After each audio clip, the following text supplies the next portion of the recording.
السلام علیکم معززین کرام السلام۔ یہ واقعہ ہے حضرت موسیٰ علیہ السلام کی پیدائش کا۔ حضرت موسیٰ علیہ السلام کی پیدائش فرعون کے زمانے میں ہوئی۔ آپ کے والدہ نہایت شریف، ایماندار اور نیک سیرت عورت تھی۔ آپ کی پیدائش جس زمانے میں ہوئی اس زمانے کا بادشاہ فرعون تھا۔ وہ بہت ہی ظالم حکمران تھا۔ وہ خود کو خدا کے برابر سمجھتا تھا۔ اس نے لوگوں پر اتنے ظلم ڈھائے، وہ غریب کو بدترین شخص سمجھتا اور ان پر ظلم کرتا۔ فرعون کے دور میں نجومی بہت عام تھے اور بادشاہوں نے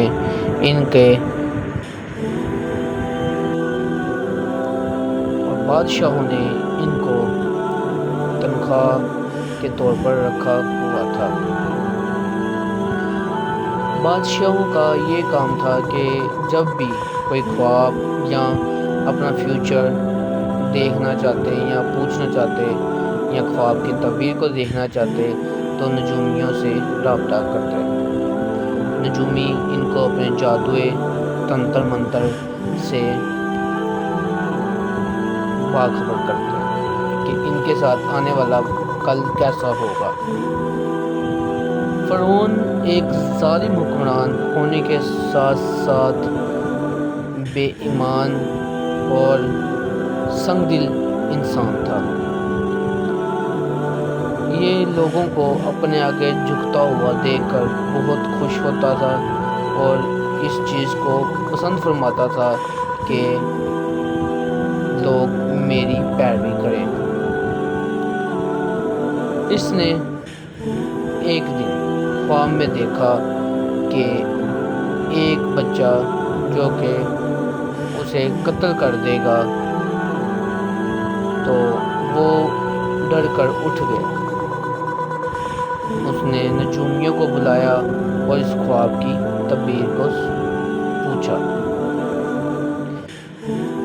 جیسے ہی اس نے فرعون نے اس خواب کی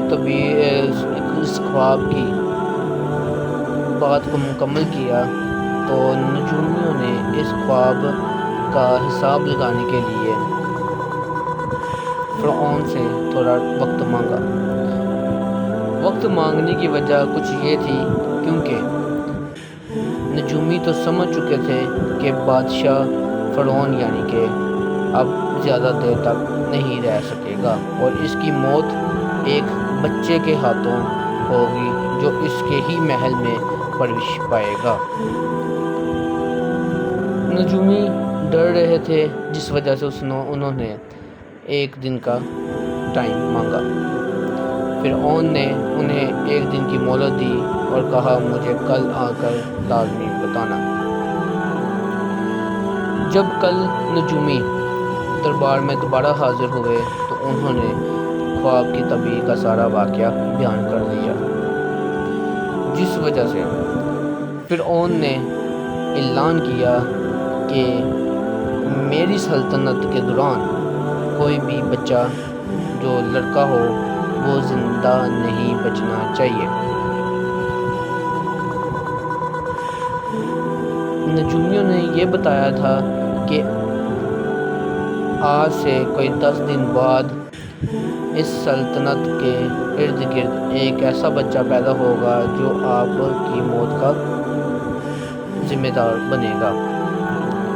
نجومی نے اس چیز کو مد نظر رکھتے ہوئے پورے علاقے میں اعلان کر دیا کہ جو بھی بچہ ان 10-15 دنوں میں پیدا ہو اسے مار دیا جائے۔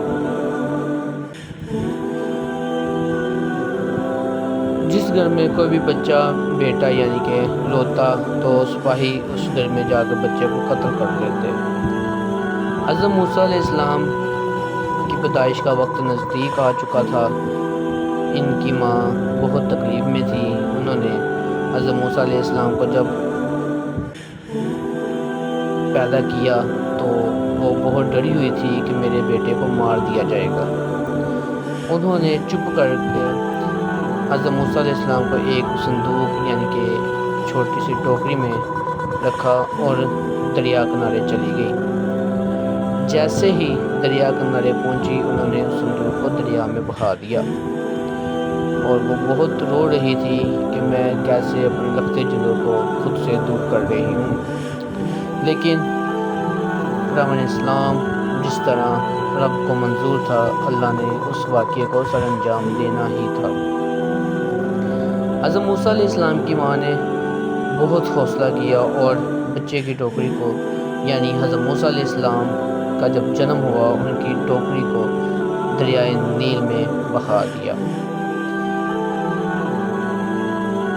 اس دریائے نیل کو فرعون کے دربار سے گزرتا ہوا دیکھ کر حضرت موسیٰ علیہ السلام کی والدہ بہت پریشان بھی تھی، لیکن انہوں نے اللہ پہ بھروسہ کرتے ہوئے اس صندوق کو بہا دیا۔ جب سارا معاملہ ٹھنڈا ہو چکا تو فرعون نے سب سپاہیوں کو واپس بلایا، لیکن جیسے ہی نجومیوں کو بلایا اور ان سے پوچھا کہ میں نے اپنا آنے والا کل بدل دیا ہے، تو نجومیوں نے کہا بادشاہ سلامت ایسا نہیں ہے۔ فرعون نے کچھ نجومیوں کو قتل کر دیا، لیکن جب دوسرے نجومیوں کو بلایا گیا انہوں نے بھی یہی قصہ بیان کیا کہ ایک بچہ آئے گا جو پیدا ہو چکا ہے، وہ آپ کی سلطنت کو ختم اور نیست و نابود کر کے اس کے اوپر خود حاکم ہو جائے گا۔ کرام علیہ السلام اس سے ظاہر ہوتا ہے کہ جو بھی اللہ چاہے وہ کر سکتا ہے۔ حضرت موسیٰ علیہ السلام کی ٹوکری فرعون کی بیوی کے پاس پہنچ گئی، نہر میں بہتی بہتی۔ فرعون کی بیوی کو حضرت موسیٰ علیہ السلام بہت پیارے لگے اور اس پہ ترس کھا کر انہوں نے اس بچے کو اس طرح حضرت موسیٰ علیہ السلام کی پیدائش پرورش کا واقعہ شروع ہوا۔ فرعون جس چیز سے بھاگ رہا تھا، رب کی ذات نے اسی بچے کو فرعون کے گھر میں ہی پرورش ڈلوائی۔